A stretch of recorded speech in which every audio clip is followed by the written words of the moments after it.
Hello everyone, this is the Ruslan Bilov channel with your daily update from the Ukrainian front. Let's start in Odessa region, where the Russian military has been going hard after the city's infrastructure. The infrastructure war against Ukrainian cities and businesses continues. Ukraine reportedly struck an oil refinery and city in Tatarstan with roughly 12 dead and more than 35 wounded, as I understand it. Russia struck power substations in Odessa yesterday as well.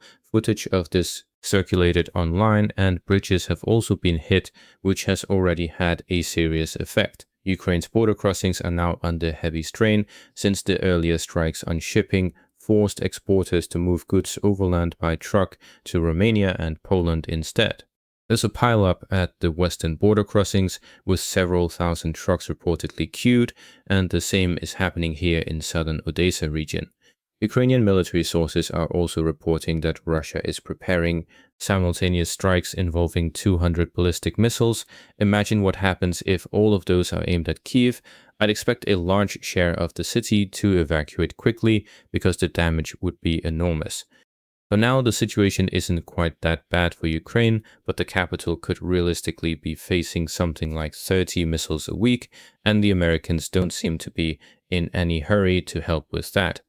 Patriot launchers themselves are available and there are plenty around Kiev, but interceptor missiles for them are in short supply, and that's a real problem for the US, a supposed superpower that can't mass produce precision missiles.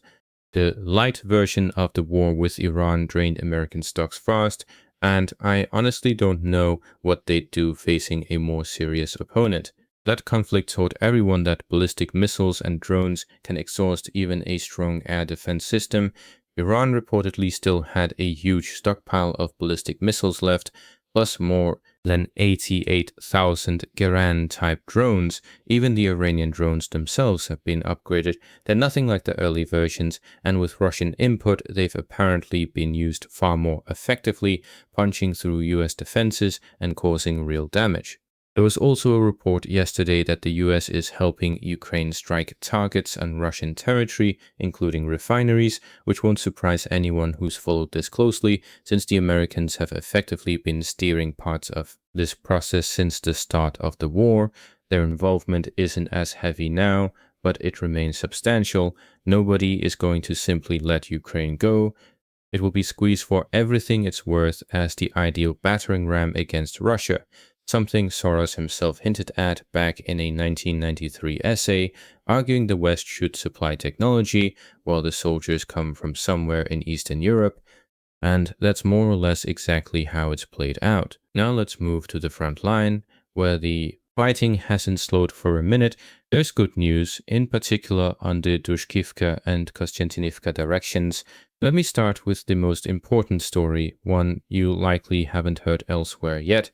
A genuine piece of frontline insight from the Druzhkivka direction. As I mentioned yesterday, Russian forces took the town of Toretsk, and now it appears Russian units also crossed the river and moved straight into Novohryhorivka, a settlement that's small but genuinely important. Look at the map and it's obvious why. This doesn't just open the door toward Druzhkivka itself. Advancing north from here could also allow Russian forces to encircle it, with only one settlement, Zaporizhzhia, standing in the way. To be clear, I don't mean a tight WWI-style encirclement. The forces that took Novohryhorivka aren't large enough for that, but they could make life very difficult for Druzhkivka using FPV drones launched from Zaporizhzhia, and Ukrainian forces would have a hard time countering that.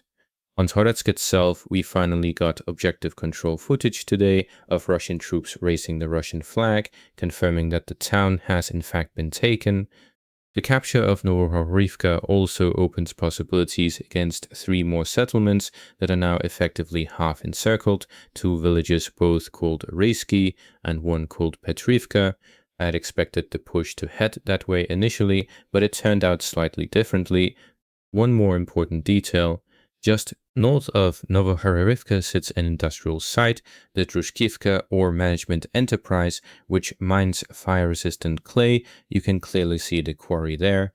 There are a lot of buildings and warehouses on that site, and taking it could cut off those 3 small settlements I mentioned from their rear, while also serving as a stepping stone towards Toretsk and the small settlement of Novohryhorivka. So we're waiting on footage from Novohryhorivka. Another point worth flagging on this direction is the pocket between Toretsk and Druzhkivka, a large pocket that still needs to be brought under control. Mykolaiv incidentally, is not yet under Russian control, even though a couple of weeks ago there were reports that Russian troops had already entered it. We're still waiting for objective control footage confirming that this settlement, along with the surrounding area, has actually been secured. So there's still plenty of work ahead here for the Russian side. From the Kostiantynivka direction, reports indicate Russian forces have pushed further into Druzhkivka, with roughly 15 to 20% of the town's territory now under Russian control. Now the bad news, which as usual these days comes from the Kamar direction. The mappers have updated their maps and more territory has shifted to Ukrainian control, specifically around Pedubne. If you recall, back in July I already said Russian control there had effectively lapsed and that AFU troops were massing there, trying to cross the Mokry Yali River and push into Perabudov. Well, the mappers have now made the correction, removing Russian shading from that village. The same happened with Tolstoy, since there's no Russian control there either. Mern, in fact, isn't under Russian control anymore either, though the mappers haven't updated that shading yet. I'm flagging it now so you're not caught off guard when that changes too. Mern had already slipped out of Russian control back in July, for what it's worth. On top of that, the shading was also removed from Zeleny High, a spot that interestingly had periodically produced footage of Russian troops there, but it seems the position couldn't be held after Ivanivka was lost. Add it all up and the AFU has recovered roughly 50 square kilometers in this sector, meaning Russian forces have lost control of about 50 square kilometers in Donetsk region on the South Donetsk direction. To be clear, this didn't happen in the last day or even the last week. It's the cumulative result of about 2.5 months of continuous AFU pressure toward Kamar. They still haven't broken into Kamar itself, but they have notched some local gains over those 2.5 months. 6 villages recovered, 7 counting Mern, and close to 90 square kilometers of territory. Ukrainian forces had clearly built up strength before launching this push, and the initial blow caught Russian command off guard. By the time the response came, Ukrainian units had already banked their first results. That's roughly the picture in this sector right now. Is that a solid result for 2.5 months of fighting, given the AFU reportedly outnumbers Russian forces here 3 or 4 to 1? No, not really solid. A genuinely solid result was what Russian forces achieved in the Vovchansk sector back in July, recovering nearly 250 square kilometers in a single month.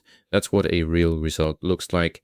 Here, it's 90 square kilometers over 2.5 months, and Koma, which was supposed to be an intermediate objective, still hasn't fallen, while any push toward Velika Novosilka can probably be written off for this year entirely.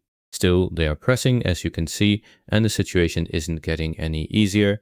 For now, conditions here remain consistently difficult. The AFU keeps pushing and clearly hopes to take Koma by autumn.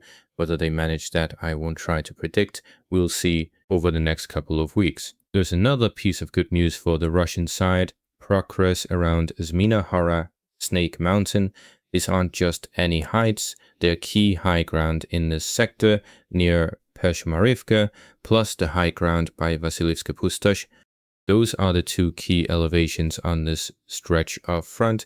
Part of the high ground adjacent to Pershmarivka is now under Russian control, bringing that settlement closer within reach.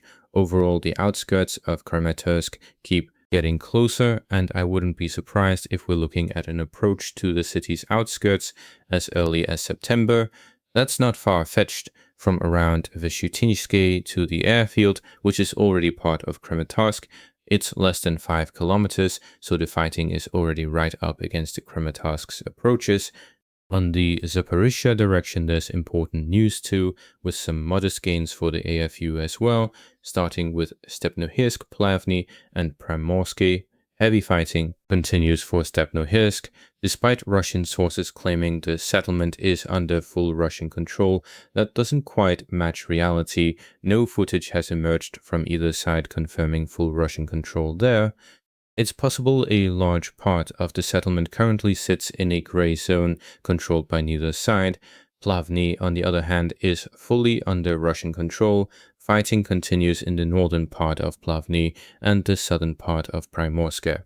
There are reports that Russian forces continue pushing toward Primorsky, toward Lukyanovsky, toward Pavlivka, and are expanding their zone of control around Mali Sherbaki and Sherbaki. The latest material confirming an expanded zone of control came from south of Pavlivka, but that required a map correction.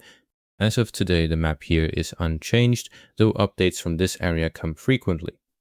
Moving to the Orikhiv direction, there's important news out of Malotokmachka, where Russian forces reportedly have just one street left to clear before the settlement passes fully under Russian control.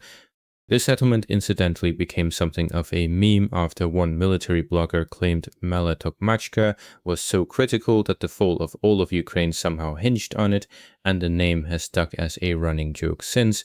Assault operations are ongoing there now. As a reminder, Russian forces had earlier entered and cut Malotokmachka off from resupply, pushing into its western part, and footage confirmed a Russian presence there. Russian forces also gained a foothold in Orikhiv itself, though no further advance has been confirmed there. Assault operations in Malotokmachka are continuing, and by the time this goes to air, the settlement may already be fully under Russian control. No footage of further advances has come in yet, so the map remains unchanged for now, though a number of well-regarded sources are already saying Malotokmachka is effectively under Russian control. That covers the frontline situation for today. Now for the wider news agenda. Washington is reportedly wary of letting Patriot missile technology slip to Russia if it hands the relevant licenses to Ukraine. According to The Telegraph, US officials are concerned that classified know-how needed to produce PAC-3 interceptors for the Patriot system could end up in Russian hands if that production capability is transferred to Kyiv. Trump had earlier said Ukraine could get its own missile production up and running fairly quickly, but the American side is now reportedly weighing the risks of handing over such sensitive technology. Particular concern centers on the PAC-3's active Ka-band radar seeker. The report notes the US hasn't even allowed Japan to produce that component, despite Tokyo already holding a license to manufacture the missiles and other parts. The further concern is the safety of the facilities and personnel who would gain access to the technology, since production based in Ukraine could also turn those sites into priority targets for Russian strikes. Because of that, Washington is reportedly considering basing production in Germany or another European country instead. On top of that, US officials are said to be worried about a repeat of past incidents in which American weapons already supplied to Ukraine ended up on the European black market. And a strange story out of Germany, an explosive-laden drone reportedly collided with a Ukrainian aircraft carrying military cargo at Leipzig airport, according to the site. The drone struck the wing near the fuel tanks, then apparently bounced off and fell to the ground. Marks on the wing of the Antonov aircraft are said to support that account, though it's still not clear why the explosive failed to detonate. The drone itself wasn't discovered until about 4 hours after the incident, when a tour bus driver spotted it.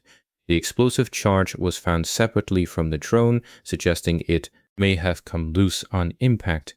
Germany's Federal Criminal Police Office reportedly believes the aircraft itself may have been the intended target. At the same time, the investigation has so far found no evidence of Russian involvement, though investigators note the drone was purpose-built and the Semtex explosive recovered is typically associated with military use. That's everything for today. If this was useful, hit subscribe and tap the bell so you don't miss tomorrow's briefing. See you then. Ruslan Belov, signing off.